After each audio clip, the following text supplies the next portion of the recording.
Hi beautiful people, my name is Pau. Welcome back to my channel. In today's video, I'm going to be talking about some key aspects I think are incredibly important in maintaining and creating healthy relationships with others, but first and foremost with ourselves, and how building that foundation within ourselves sets us up for the most success with others. Right off the bat, I would like to say that people can only meet you as far as they've met themselves.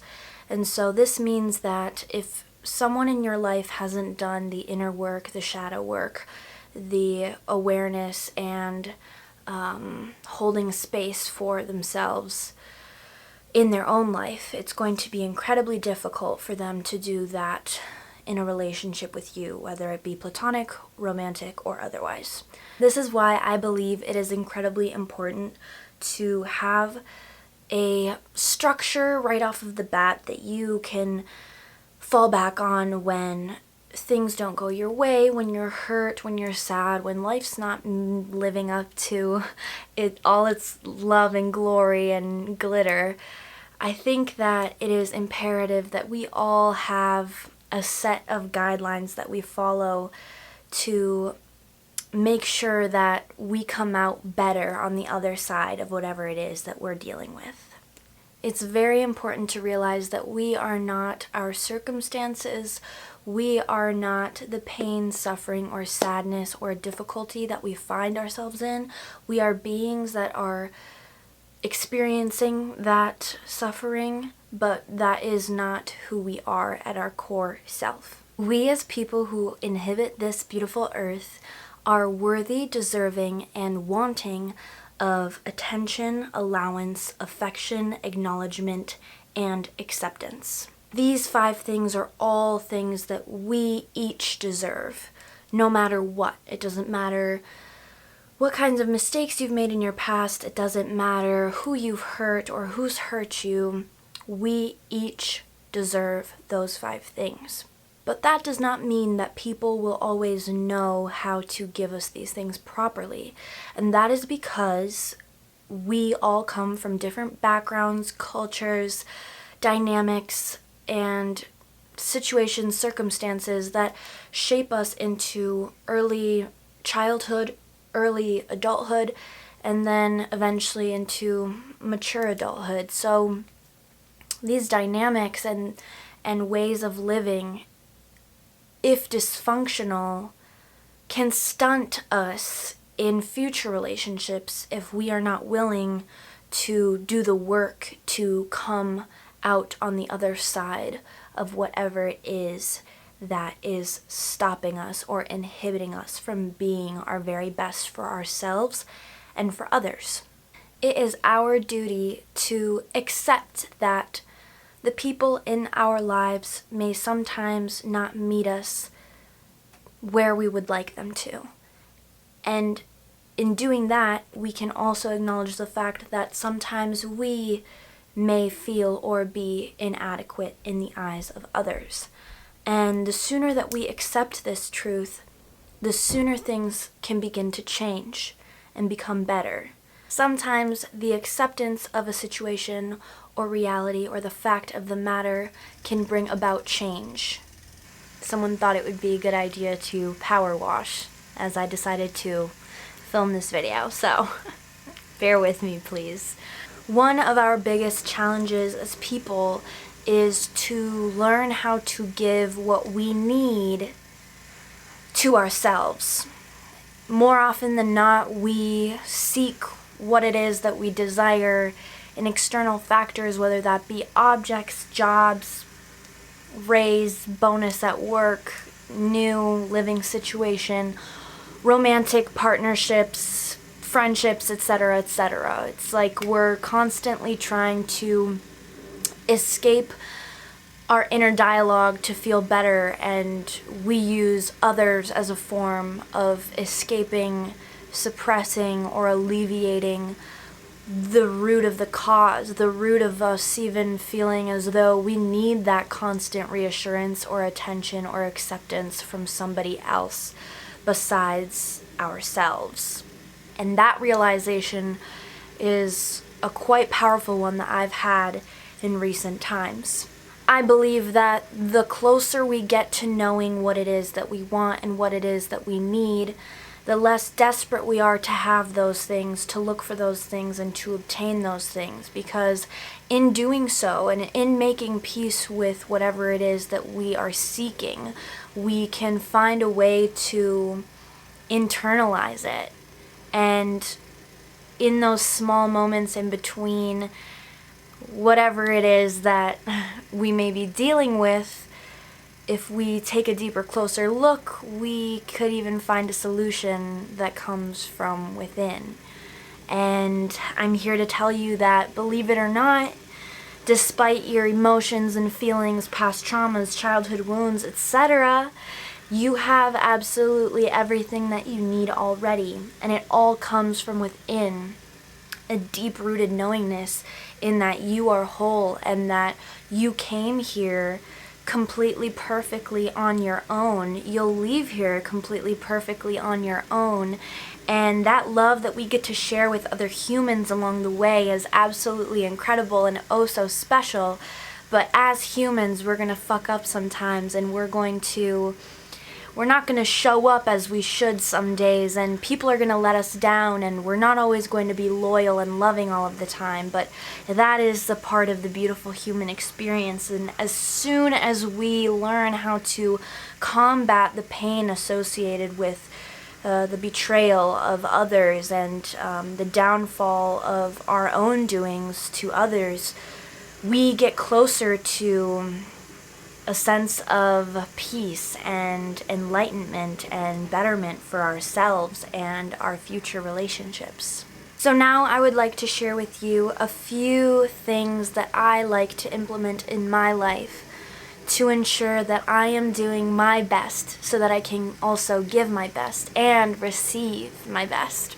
The first thing being to set aside time in my days to truly sit with myself and ask myself what it is that I need. And sometimes I don't know what it is that I need. I just feel a void or a sense of lacking or frustration, and whatever it may be is completely fine. Know that whatever it is that you are feeling is completely valid and more than okay. It is a part of the human experience, and it is why we came here, to feel all of these emotions. So know that. I take 15 to 20 minutes to just sit with whatever it is that comes up for me, and this doesn't have to be in the form of meditation. It can be if you'd like it to, but I personally like to use meditation as a time to observe my thoughts rather than be with them. Right now I'm talking about putting time aside in your day to truly hold yourself, be with yourself, and be with your emotions and feelings and thoughts. Just sit there with it and hold it as you would a friend that you love so much, and hold that healthy, safe space for this feeling, and just be there for it without judgment, without shame, without embarrassment, without wanting to fix it or change it. Just simply let it be. Next, I like to give myself what it is that I am seeking from the external factors, from the friends, the people, the family. I like to give myself what it is that I've been begging for from others. And so this means doing what I love, giving back to myself. I personally like to find ways in which I can show myself, not only tell myself that I am accepted, I am appreciated. I find ways to be the friend, be the partner, be the loyal stranger who, brightens up my day for myself. I create a safe and healthy space to value myself and show myself what that looks like. No matter how weird, no matter how bizarre. If I just need a second to dance around in my room, that's what I'll do. If I need 10 minutes to look myself in the mirror and point out all the beautiful things about myself, whatever it may be. And sometimes it's a little less pretty than those two things that I just shared. Sometimes it looks like you know, writing out all of your mistakes and all the grudges that you're holding on to so that you can let go and move on and feel free again instead of holding that resentment for yourself, you know? It's the practice of not only holding space for your emotions no matter what they look like, without judgment, without trying to fix them, without trying to change them. It's looking them dead in the eyes and saying, I see you and I accept you and I am here with you. And that is truly powerful. And that then allows me to move into a state of, how can I give back to myself? How can I give myself what I deserve? How can I show myself the value that I hold? What can I do for myself and my life that will make me feel accepted, that will make me feel like my being is worthy of attention and affection and love? And then I do those things. Next, I like to remind myself of my place in this universe, because it is spectacular and monumental and incredible, unmeasurable, unmatched, one of a kind, and so is yours.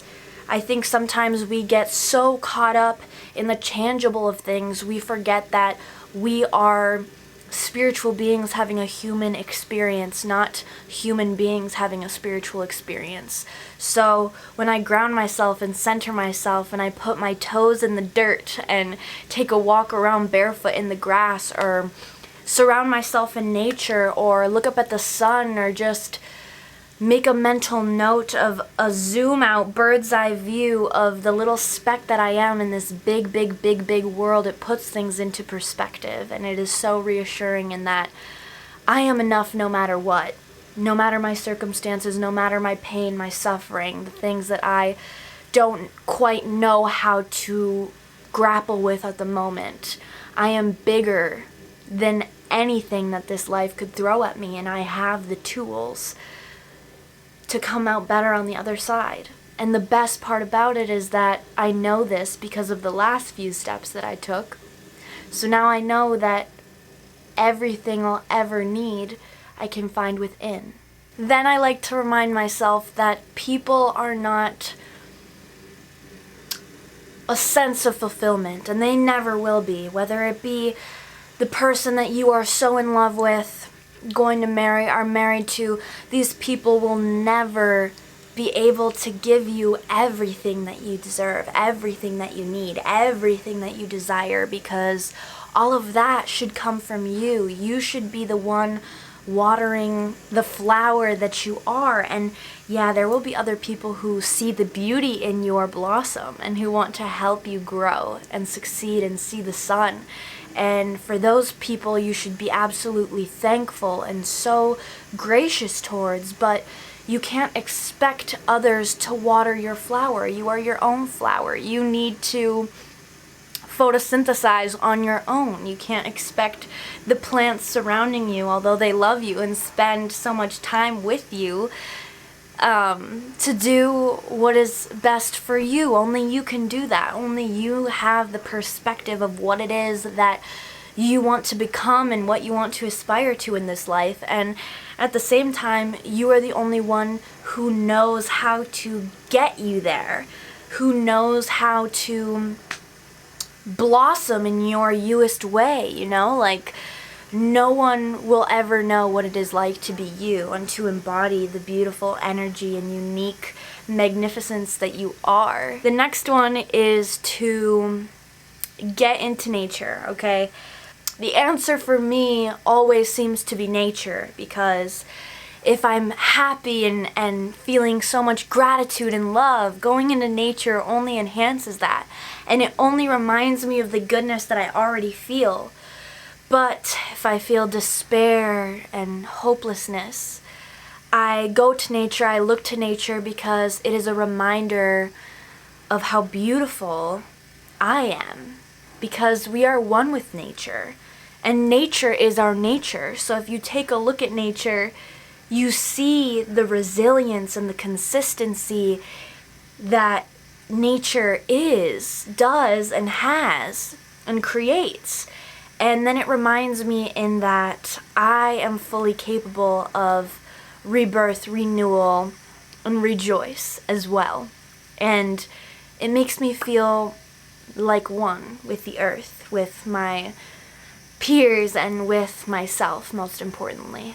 This next one can be a bit of a doozy because it takes courage and bravery and compassion for yourself in the deepest of ways, because it requires you to take a look at yourself, a deep, hard look, and it requires you to ask the question, how am I choosing to run away from myself?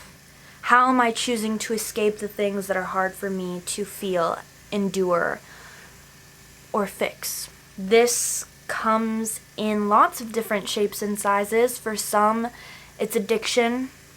For some, it can be a negative relationship with food. It can look like alcohol. It can look like drugs. It can look like isolation. It can look like a lot of different things. It can be kind of tough to decipher what is a part of you and what you have implemented into your life to make the not so pretty things less visible to the eye, if that makes sense. So it takes a little bit of introspection, and it asks of you that you ask yourself, what am I doing to run away from my problems? What am I doing to run away from myself, my trauma, my wounds, the things I'm afraid of? And then, once you figure out what those things are, you must make the conscious decision to stop doing those things. And that can be the hardest part. The sooner you look into your darkness, the deep, dark, scary, gooey truths of blackness, is the sooner you find and see the glorious, luminous, bright, yellow, golden, divine, miraculous, magical, love-filled light that is a part of each and every one of us. But we live in a world of duality, so there cannot be light without the dark. The final thing I would like to advise to you, and something that I have chosen to do myself, is to commit to myself, which means that I choose every day to choose me, love me, accept me, see me, value me, give myself attention, give myself love. And not only that, but it also means finding the ways in which I can be better, finding the ways in which I can heal, finding the ways in which I can help myself so that I can help others. I hope that you took something away from this video, even if it's just one tiny thing. Thank you guys so much for being here. I love you. I hope you have a magical day. Mwah!